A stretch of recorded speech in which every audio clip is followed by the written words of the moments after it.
this day, the city in which we live, guide us this afternoon as we make our decisions. In Christ's name, amen.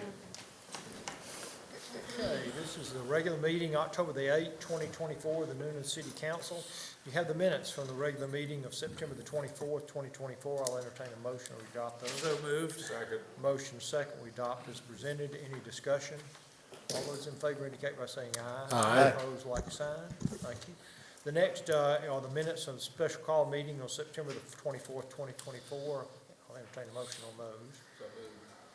Second. Motion second, we adopt as presented. Any discussion? All those in favor indicate by saying aye. Aye. Opposed, like sign. Motion carried. Mr. Kritko is not here. He texted me, said he'd be late. I understand Ms. Jenkins are all three of these are on the next agenda. So we'll move on to city manager. Mr. Phillips, you have anything today? I don't have anything today. Under new business, this is a public hearing. This is an application for alcohol business or beverage license at J. Holt Smokehouse. The address is 89 Temple Avenue. This is for the sale of malt beverages and wine. The reason for this is a new business. I'm going to open a public hearing at this time and ask if there's anyone who would like to come forward to speak to this issue. Seeing no one come forward, I'm going to close the public hearing at this time and ask a representative here today from Jay. Thank you for being here. We appreciate it. Everything's in order. I'll ask for an application. I'll ask for a motion on that. So moved. Second. Motion and a second. We approve the application as presented. Any discussion? All those in favor indicate by saying aye. Aye. Opposed, like sign. Motion carried. The next is a presentation and discussion regarding the ordinance updates for the fee schedules for Oak Hill and Eastview Cemeteries. Mr. Ray, how are you, sir? I'm doing great, Mr. Mayor. Hope you are as well, council. Let me get the clicker from Ms. Megan. Okay. As promised, we do have a few discussion topics for the city-owned cemeteries. I promised for a while. Just to go over quickly what they are, we're going to discuss some ordinance changes that we've been tweaking. Improper items in the cemetery fees. We're going to talk a little bit about a columbarium niche versus a mausoleum, multiple interments within a single lot, and then using a vendor for opening and closing. So we'll get started with that. Attached in the packet was a sample ordinance, something that we've been tweaking in-house, and just want to give you the highlight of the changes that would be from the current ordinance that we have. We want to establish an order in which a person can be buried, and I'll give you a for instance, if I own the deed to a cemetery lot and I don't will it to someone else, then there has to be some type of order who can be buried in that spot since it was not willed to somebody. So we're going to actually lay that out, who is the next person that has the right to the lot, and so on and so on. Right now, we kind of have to play it by ear and look at, who's the family member and hope we get it right. So we want to define it. So is the person that buys it originally going to designate who would get it next? Is that what Well, they can designate who gets it next, but in the case that they don't designate who gets it next, it will be spelled out who has the next right to that interment. Okay, thank you. We want to, right now, council has the authority to, if someone has an overgrown tree or bush on the lot, we have to bring that to council. I'd love to have the cemetery superintendent the ability to ask the people to cut the trees, not have to bring it to council. Also, we want to give the cemetery superintendent the authority to remove offensive and improper material in the cemetery. And I'm going to just throw out one there. We got one headstone that always gets Budweiser bottles and stuff like that on top of it. And we are removing them now, but by the ordinance, I want to give the cemetery superintendent the authority to do that. Or if there was foul language on something out there, just so we can get it removed. Want to limit monuments to 4 lots or more. And we want to require any monument in the cemetery to have a permit and require, because right now, there is a permit fee that's set up, but I don't believe in our ordinance, we have it set that they have to come in and get that permit. And sometimes we have vendors putting monuments out there that we don't know about, so we'd like to control that a little better. Okay, wait a minute, I got a question about that. Yes, ma'am. You said you wanna limit it to 4 lots? I'm sorry, I missed how that, In other words, for you to have a monument, and there's a difference in a monument and a headstone. okay, A monument's more of a family marker, if that's the way you want to look at it, and I don't have the dimensions here, but we want you to have 4 spaces to have a monument, the big monument. But if you have, a single space, you can have a headstone. But the monument's the bigger of the markers. do we have any right now that would not follow that? There are a few, yes, ma'am. And what problems do they cause? Right, They fill up the lots, and it's hard to get, if you have one burial, one, person buried in, just say, 2 spots that are side by side, and then the monument gets put there, it is real tough to get a grave in there. So it's tough on the digging part of it. Wouldn't you agree, Mr. Martin? Yes, sir. So you say you want 4 spots to be able to do a monument? That is Not correct. later on where you can stack two lots with four interments? Yes, it needs to be 4 spots side by side, continuous, to actually put a monument there. Mr. Moore, can you explain, No, I I see what think it may be beneficial to kind of, you started down the road explaining Like the Arlington's terminology of a Yeah. monument, a headstone, a footstone.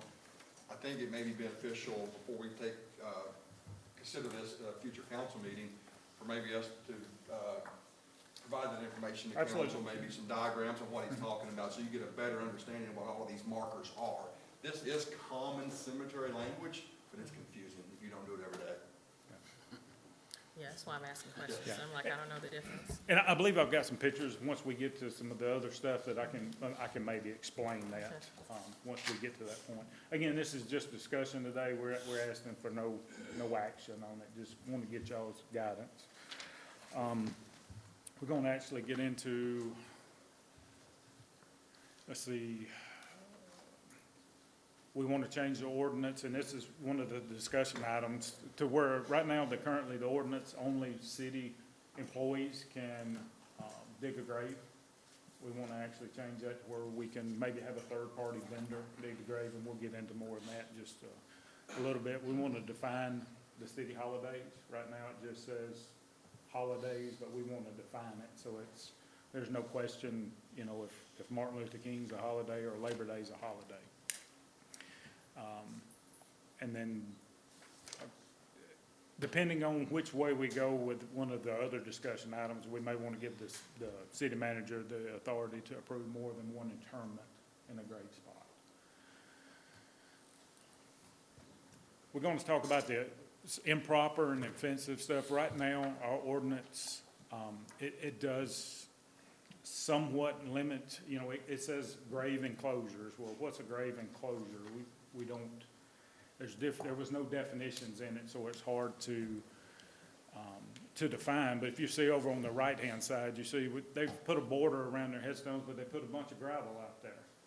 Well, that gravel is a nightmare when you get to weed eating that whole cemetery. It throws it out, and then lawnmowers pick it up, and it could chip headstones and that sort of stuff.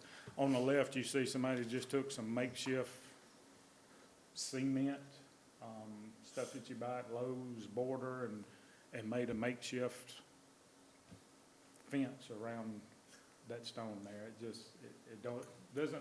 It doesn't keep with the aesthetics of the cemetery that's out there now. We have a lot of wind chimes, bird feeders, solar lights, flagpoles, and every one of those things have to be weeded around, which takes more man hours, because, you can't just run a lawnmower through there now. You actually have got to weed eat that whole area. And then the wind blows, it'll blow it down, it creates havoc for those guys.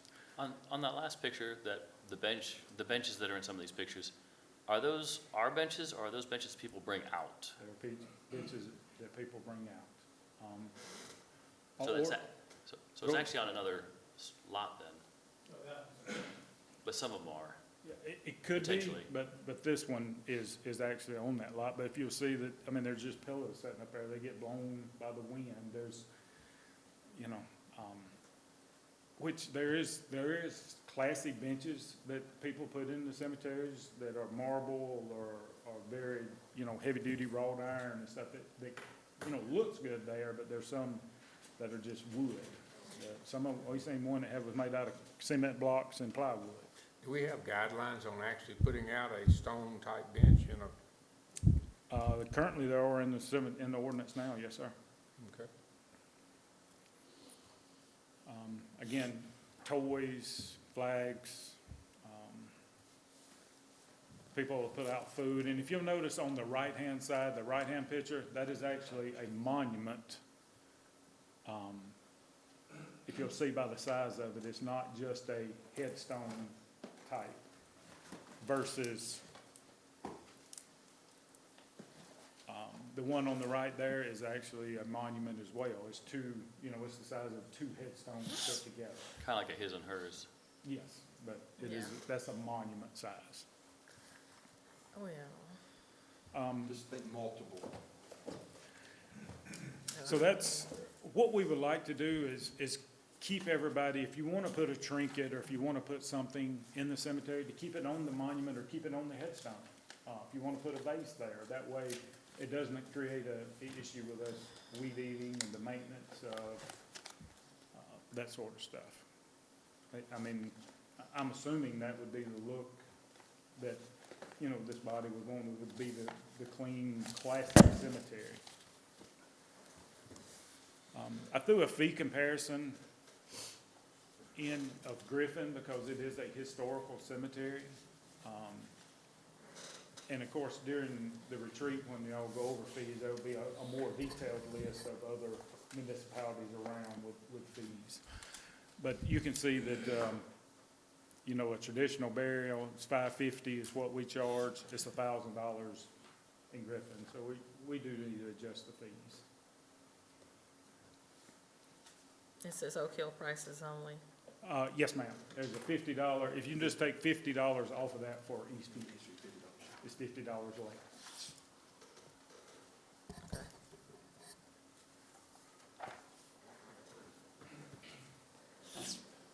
We did have some programming and some SPOS funds, this upcoming SPOS that, you know, we could look at doing a mausoleum or a columbarium. And for y'all that maybe don't know the difference, you know, a columbarium niche is where you put cremains, versus a mausoleum where a full casket goes in there. What you've got there is a mausoleum, it's up above ground, full casket burial. There's a lot of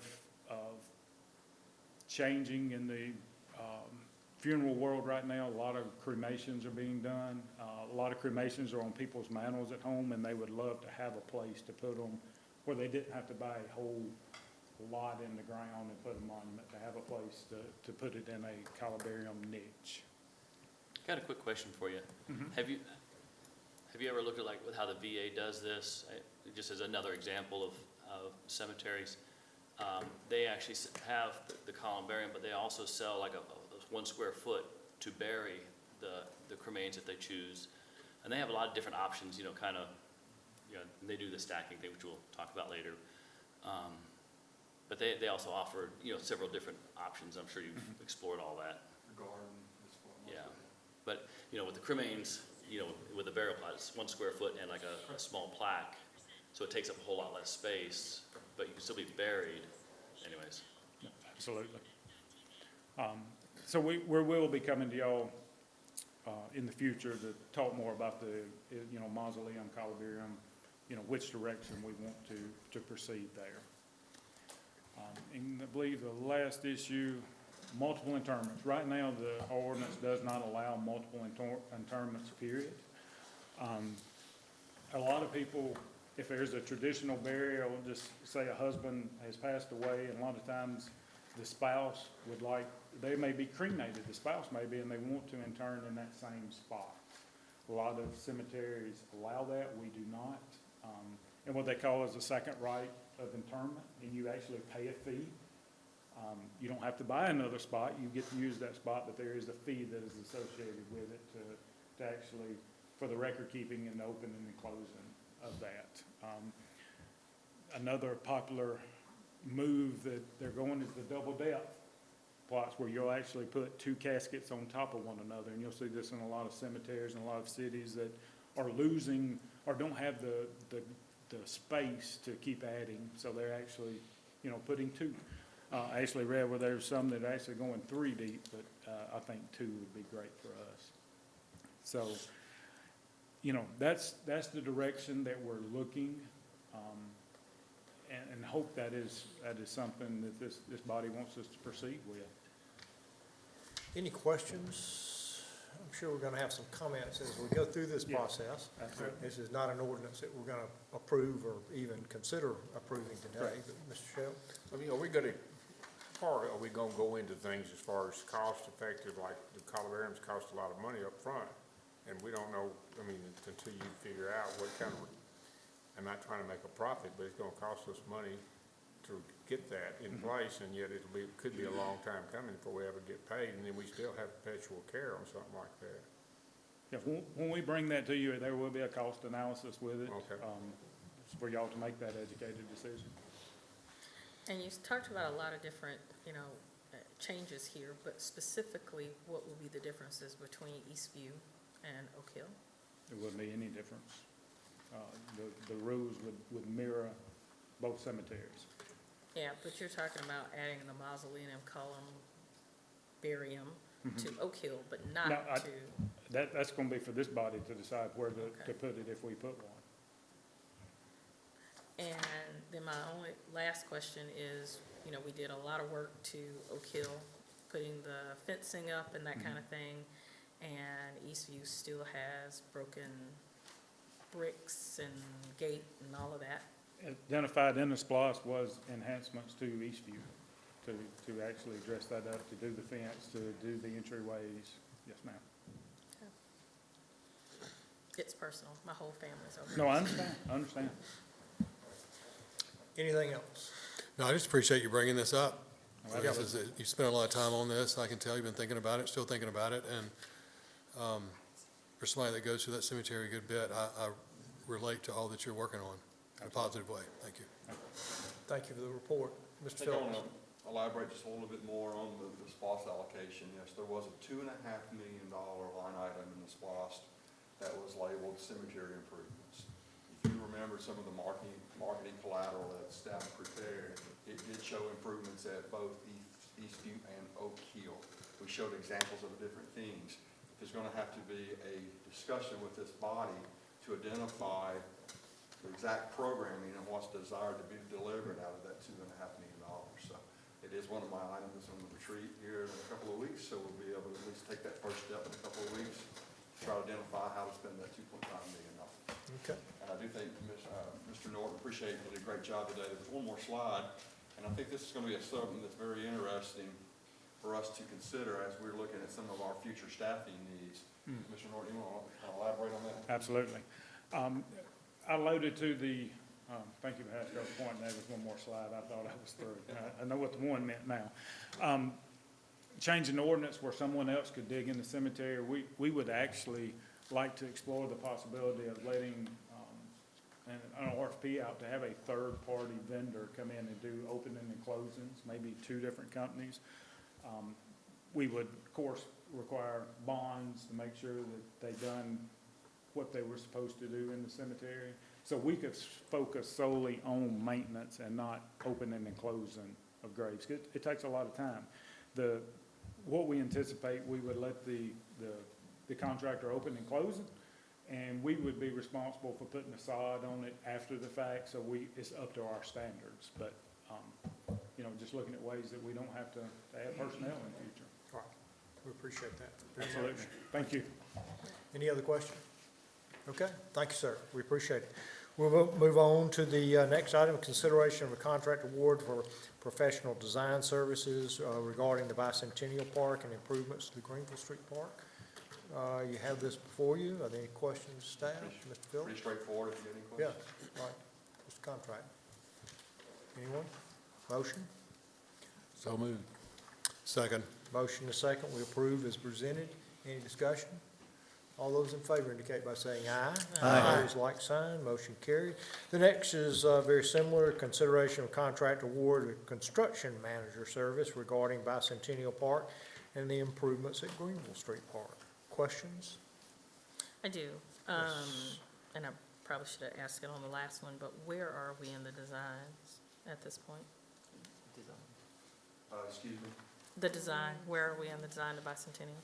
Okay, that is, we're actually gonna be delivering this, and the construction manager, Bob Braden is here representing New South. We're actually gonna be delivering this at a CM at risk construction manager, and what's great about this is we're procuring the design team and the construction manager at the same time, so when the design team is in the process of designing, the construction manager team will be right there pricing, looking at constructability, efficiencies, and all of those things. So they will go together, so we don't have a design now. Now, obviously, we have We have the the concept. concept plan. So I didn't know how much more on that we had already. Nothing, Okay, no, just the gotcha. concept plan, but we'll be involved in it. There's gonna be input opportunities, obviously, from everyone. We got the Bicentennial Committee, so it's gonna be a complex process, but I think we got two good teams, that will be ready to deliver something. Good, Okay. thanks. Thank Okay, Thank you. any other questions? If none, is there a motion? So moved. Second, Motion is second. Any discussion or any other question? All those in favor indicate by saying aye. Aye. Opposed, like sign. Motion carried. Unfinished business, council direction on charter amendment and code of ordinances amendment pertaining to the adoption of ordinances. All of y'all know what this is about. This is the second and final reading issue that we have run up That is against. correct. Again, we're not looking for ordinance consideration today, we're just looking for direction to either go forward or to put it to bed and take no action. If you decide to go forward, obviously, we'll have to advertise for the charter amendment. You may remember the discussion, I will brief you. The original proposal was just simply to go to a simple majority. There was conversation on, do we require second readings on different types of ordinances, some ordinances that are codified, maybe ordinances that are not codified. Then there was also a discussion around, should it be unanimous for the number of council members present. You asked us to go back and do some homework, and basically what we found is basically almost every entity we research uses a simple majority. We did find some entities that require a reading only of an ordinance at the first meeting, a prior meeting, but upon action time, it was simple majority. So we really found no communities using either of those. I think both of them are a little confusing. Our recommendation would be, Mr. Sears and myself, and our team, we've discussed it. We feel like that either we go forward with a simple majority, or we'd recommend, if you're not interested, just leave it as is, but we would recommend a simple majority. Any comments, questions? Honestly, my thought is just, there's a lot of wisdom in how it was set up, in keeping it like that, just time to kind of think and mull on things, and the ability to take our time and just make sure we give it the due preponderance that these things are worth. My question is that, has anything ever changed with the second reading? I mean, As long as I've been sitting here, I've been here all 18 years, I've never seen anything change because we had to, and all it did was inconvenience to everybody.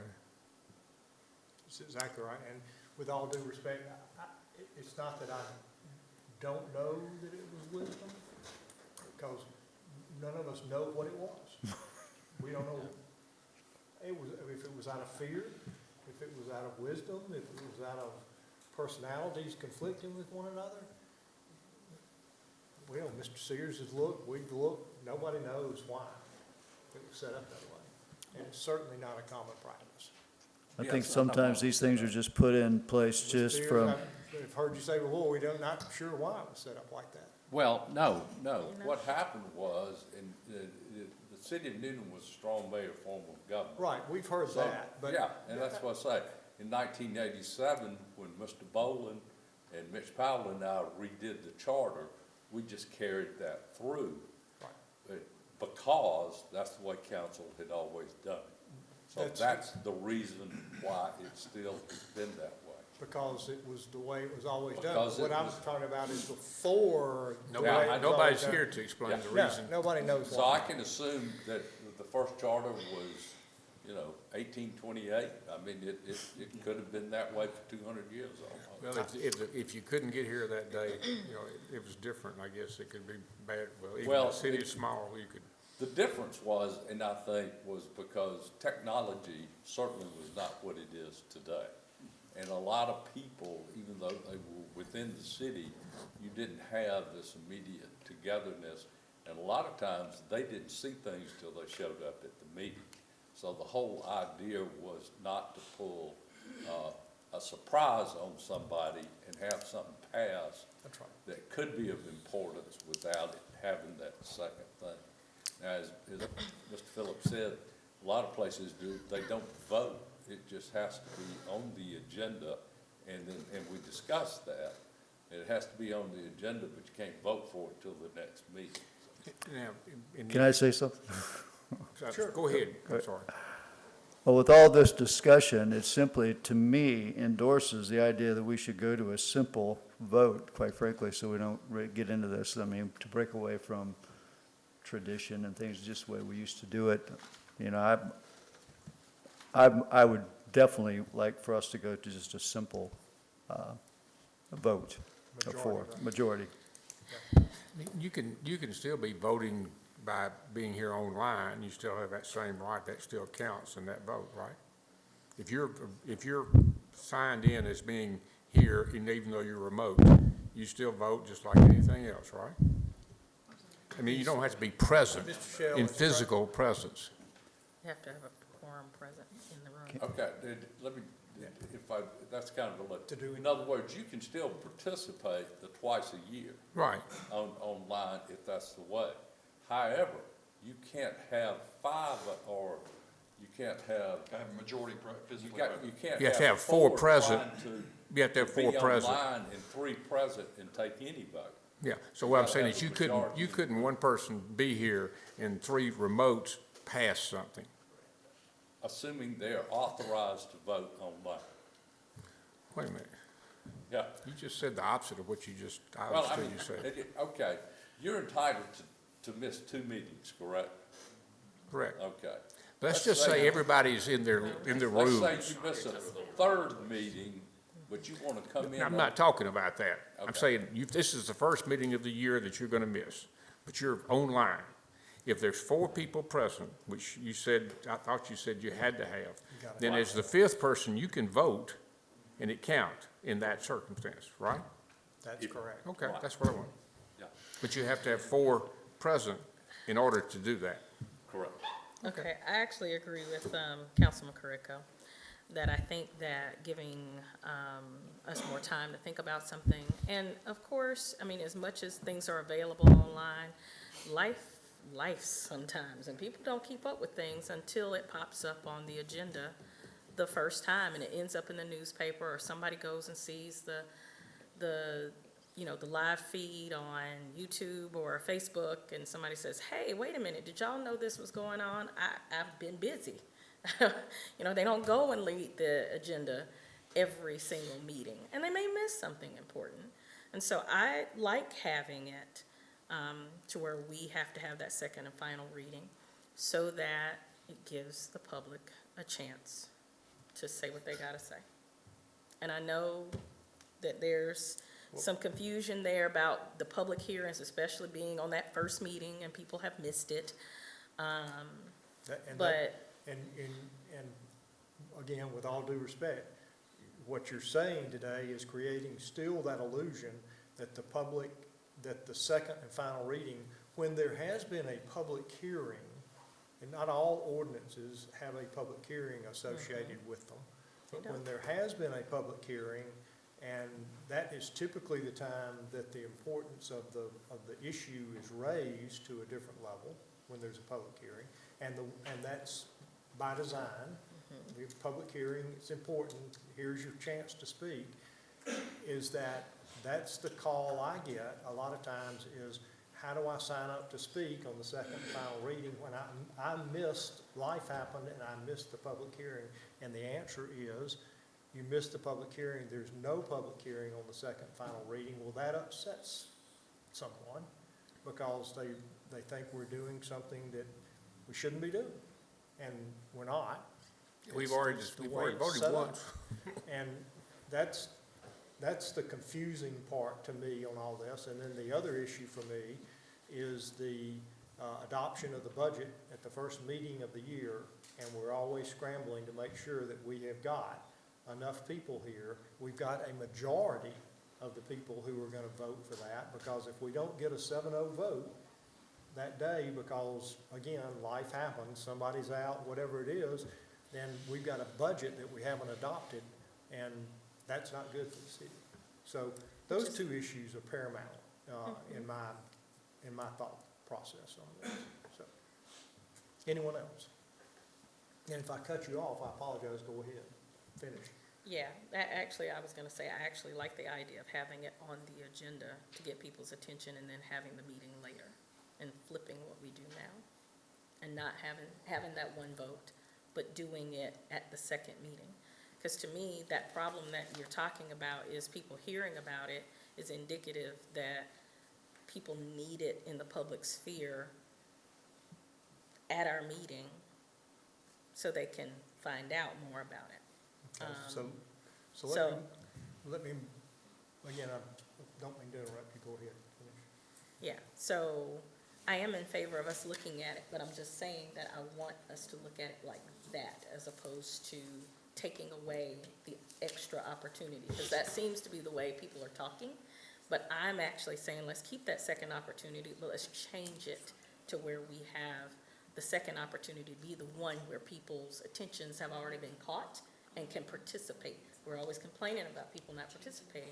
That'll be an opportunity for us to get people to participate more and at the appropriate time with the one vote. So let me repeat what I hear you thinking, because staff needs direction. And just to make sure, that you would be in favor of putting it on an agenda just as, for an information only. That's right. That's it. This is information only. There's no action taken on this particular agenda item tonight. This is to tell the public that we're gonna have this ordinance, whether it's public hearing or not, on our next agenda, with or without a public hearing, where it's appropriate, and that a single vote is taken at that time, and that's the end of it. There's no second reading after it's adopted, even though it would not be unanimous. Correct. Okay? Staff understand what I just said? And that would be allowing for discussion during that That's right. first time it No. comes up. No. It's on the agenda. I don't want to put words in your mouth. It's on the agenda only for information only, like we do a rezoning request. It just comes to us for information only, and then it goes on to the planning commission. And from there, it goes through the process. This is a situation where an ordinance, say if we come to an agreement on the cemetery ordinance, and this ordinance has been changed to do what I think we want to do, then that ordinance would be on the first meeting in November, and just as information only, no discussion here about anything, no vote taken, and then the second meeting in November would be when we would vote on the ordinance. We can ask questions, though, even on information-only stuff that comes before. If I had a question, I don't think you shut me down. No, I would not. But it's not an opportunity for the public to comment. Okay, well, that part, I agree with. That it's not public comment. Sure. But if we got questions, we should be able Sure, to discuss. absolutely. And the other part of that is Sometimes, also- how does that apply? I mean, some of the things we have, timing is of the essence. And that's what I am concerned about. I mean, we'll have to sit there and say, well, by the way, 2 weeks from now, we're gonna vote on this. We're not gonna talk about it tonight. Well,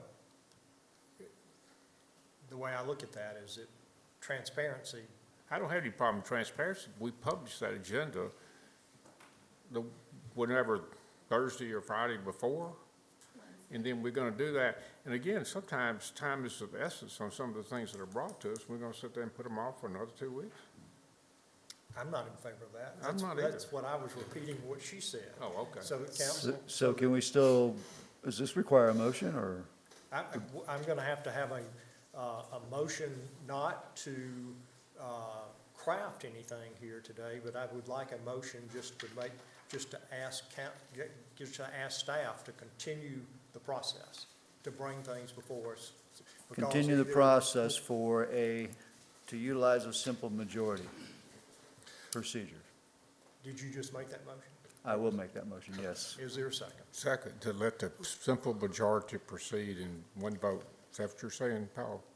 Yes, exactly. Okay, second. Motion, second. Okay, any discussion on this? Yeah, I do have,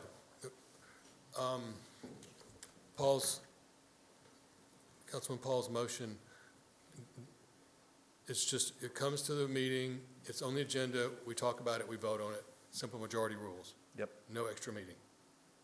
That's your motion. That's the my motion, okay, No great. second vote, yeah. Great, and staff, Or, you were asked to give us a recommendation for what you saw and what you researched out there with other communities, talking to Attorney, Mr. Sears, and you came back with, what was your recommendation before we started this discussion? Simple majority is. That was your- Is the common Okay, method. so That's- The Councilman, method that Councilwoman Jenkins brought up is also Okay. used, I wouldn't say majority, but it is often used as Okay. well. So both of the items that we're discussing tonight are somewhat common. It was the two ideas that we had at the last discussion that were uncommon, and we would be super unique. Right, So, yeah, one of those two, yeah, will something. you, so Councilman Paul's so, motion is one of your recommendations? Yeah, that was, Okay, thank that you. was staff's Okay, recommendation. okay. It's just- Okay, great, thank you. Yes, but, and we understand the other position, and it, like I said, I believe, Ms. Kelsey, I think LaGrange used a very similar method as to what Councilwoman Jenkins was describing. Yes, sir, that's correct. They would have what they call first reading of an ordinance, where an ordinance can be read by the city attorney. Sometimes those ordinances would be rezoning, so they would have a public hearing assigned with that. So you'd hear from the public if it was a zoning issue. And then at the next meeting, the city attorney would read that caption again, and the city council would vote on it. But So no that would be public called a hearing on- second reading, but Public that hearings is on the first one. typically how an ordinance is done in LaGrange. The public shows up at the second meeting expecting to speak again. But they're not allowed to speak, that is true, That's Mr. the Mayor. confusion. They're not allowed to That's speak. right. so I'm sorry.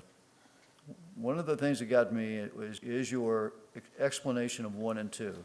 When you say simple majority is the overwhelming process utilized It is. by local governments in Georgia.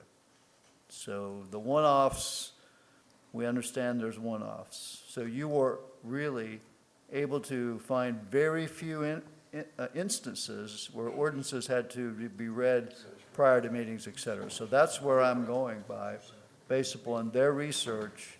It really, all things point to utilize a simple majority process. And to piggyback on what Councilman Rhodes says, to expedite, for things that are emergencies, things can be postponed. I think we're misleading the public sometimes when we come in and would have something on the agenda that says, hey, we're going to have it for information only with that procedure. And now we have it for, it's on the agenda, people talk about it with the assumption that they can come back, as Mayor alluded to, and voice their opinion on the second meeting. And to what Councilman Rose had said, nothing changes from the first to the second. That's where I'm coming from with this motion.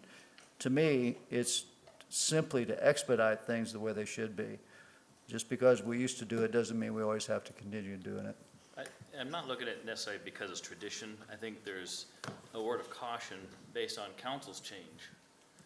And over time, people change. And there's a potential, I think it just slows it down just a little bit to give time for, the due diligence, not only for us, but also for the public to have due time to make those inputs. But with all due respect, it is our responsibility to do our due diligence prior to our meetings, not to just come to the meeting unprepared, thinking we have more time to push it off. That's on us, that's our responsibility as elected officials. Mr. and Sheriff, as I understand it, there's nothing stopping us from saying we're gonna postpone the decision to the next meeting. If it's so, we don't feel like we have enough information, that is a possibility in there, isn't it? So if it's that big and we feel like we don't have enough or whatever, we can always put it off. We don't have to make that decision, but that night, once we make that decision, it's done. That's the way I Yeah. see it. But the motion is doesn't include all those encumbrances. The motion is to put it simple. If I could ask a question, you mentioned that there's several things that are where time is of the essence. Mr. Mayor, in the last 30 years of your sitting, how many items would you roughly guess have been of such an essence of time? Or how frequently do those come up that were Well, based on that? I think anytime you have a rezoning or an annexation, which zones a property, if you accept the annexation, or anytime you have someone who's looking for a process to move forward in construction or whatever legal or whatever it is, if you say to someone, well, it passed, but Mr. Guillaume was absent, and now you're gonna have to wait 2 more weeks, and your interest clock is gonna tick for 2 more weeks. Everything in your world ends for 2 more weeks, I think is not appropriate. I call for the question. Okay, I will ask the question. Everybody understands the motion. All those in favor indicate by saying aye. Aye. Opposed, like sign. Nay. Motion carried 5-2. Thank you. The next item on the agenda today is a consideration of amendment to a resolution and agreement to state the intended use of funds as a result of the national opioid settlement. Yes, sir. Great. Mayor Brady, members How are of you, the sir? council, I'm Will. I hope you are. Good.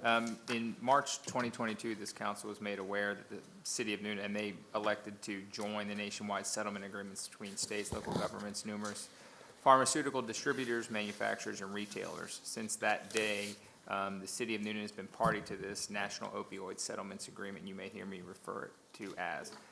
Again, a year later, and a year and a month later, in May 2023, the council voted unanimously to support the resolution and agreement allowing funds that were allocated to the city to flow to Coweta Force for their use in deploying certain staff members to locate at the emergency department of Piedmont Newnan Hospital to provide direct services to individuals visiting the hospital and struggling with recovery needs. These are eligible activities under the funding source. Since that time, the city of Newnan has, as party to these, again, national opioid settlement groups, has received additional funds. The first agreement that this body voted on in May 2023 only contemplated receiving funds from 2 payers and only a certain amount of money. Since then, there have been additional payers added to this program and more monies. So what I have here in front of you and what's been provided is a few things. One, there's an item that shows the effectiveness of the program from Coweta Force providing services in Piedmont Hospital's emergency department for the first year, as well as a support letter from Piedmont Hospital providing testimony to what they believe is a success. There's an additional piece of information that talks to a potential expansion of these services, not only in the hospital, but actually going to primary care physicians for individuals in our community who may be suffering and need support. All of that is to line up what staff's recommending is to engage Coweta Force for an additional 5 years and to receive all funds that have come in and will continue to come in up to that point. There's information in your packet about funding coming in from different payers annually. And so I can answer, I tried to be as succinct as I could in that, but if there are additional questions you may have, I'm happy to answer them. Appreciate that report. Yes, sir. Questions of Mr. Craver? Anyone? Does the hospital identify these primary care providers or Coweta Force, or how does that go? They are Piedmont Physicians Group, so they're going to be Piedmont physicians. There is a gentleman in the room, Mr. Hank Arnold, who you are very well aware of and we partnered with in the past, is in the delivery room right now. His wife is, you said, an hour and a half away from giving birth. So congratulations to him. I hope she is healthy and the baby's healthy. But he can answer some questions about the program. I don't want to speak for Mr. Dixon. Sure. Questions about the program? Well, I was just kind of, how are the primary care physicians identified? I'm sorry. Oh, yeah. If you'll identify yourself for the record. Yeah, so I'm Dan Dixon. I've actually been the program manager for the Recovery Connections Group, this part of Coweta Force, just down the road here. Right. We appreciate your efforts. Thank you. Thank you. Mr. Greco. Well, I was asking, how how are the primary care physicians identified that would be used for this? And he just said it was, part of it was within the Piedmont system. Are there any independent doctors or doctors outside So that do far- have a large number of? Yeah, so far, there has not been any other identified. Right now, it's just been the Piedmont group, outside of the Piedmont Noonan system. Yeah. Okay. Any other questions? All right, is there a motion? So moved. Second. Motion to second, we adopt the resolution as presented. Any discussion? All those in favor indicate by saying aye. Aye. Opposed, like sign, motion carried. Thank you. Thank And you. we appreciate your hard work. Yes, Thank thank you so y'all. much. Under visitors, tonight, we have, the first is a request from the Noonan High School Band Boosters to close Army Road November the 2nd, 2024, from 8 a.m. to 12 a.m. for midnight for a band competition. So moved. Second. Motion is second. Did we have those questions answered? We have representatives here that can. I called today and asked you about the armory and, Yes. okay. So if you'll come forward and identify yourself, please.